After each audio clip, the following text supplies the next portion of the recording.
Okay, so in this video, I'm going to talk about how to import the data. Now, as you can see, we have set the table, especially for the table structure, where you have add the data validation rule already. So we can take a quick look. So by going to the design view of the table, so as you can see here, the rule has been set already. Okay, and you see that in the data sheet view, I also got one data. Okay, so this data is for testing only.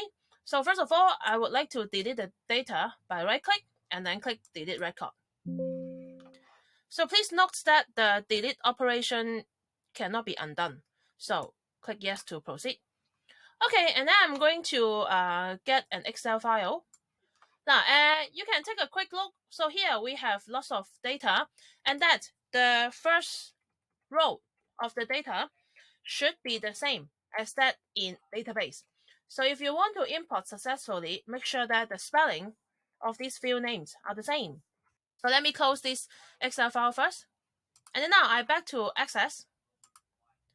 So what do I do is go to External Data, Import and Link. I will choose from File from Excel. I will click Browse to browse the Excel file.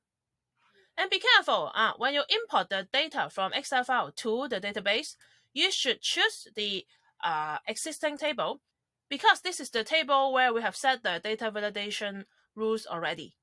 And so we should choose the second option. And then we click OK.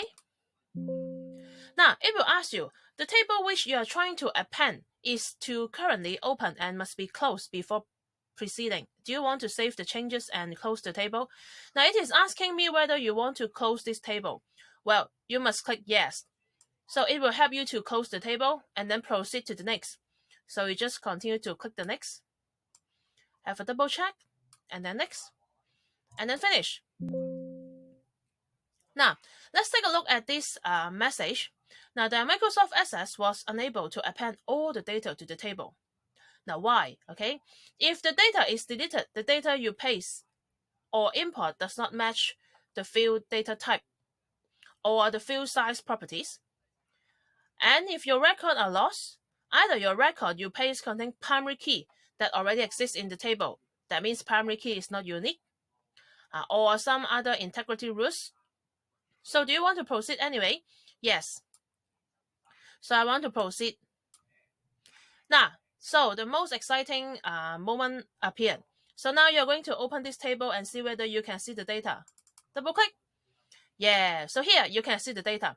And if the data validation rule is set correctly, you will see that now you will have 217 data. Now, and in case if you cannot import the data successfully, I would suggest you to go to the design view to check the spelling of the field name. Probably there is something wrong. And if you are sure that all the spelling is correct, so maybe there is something wrong with the validation rule. You know, DOB, small than, and if you accidentally press larger than, then the whole story will change. Okay, so please double check all the rules here and the spelling of field name to make sure that the data import is successful.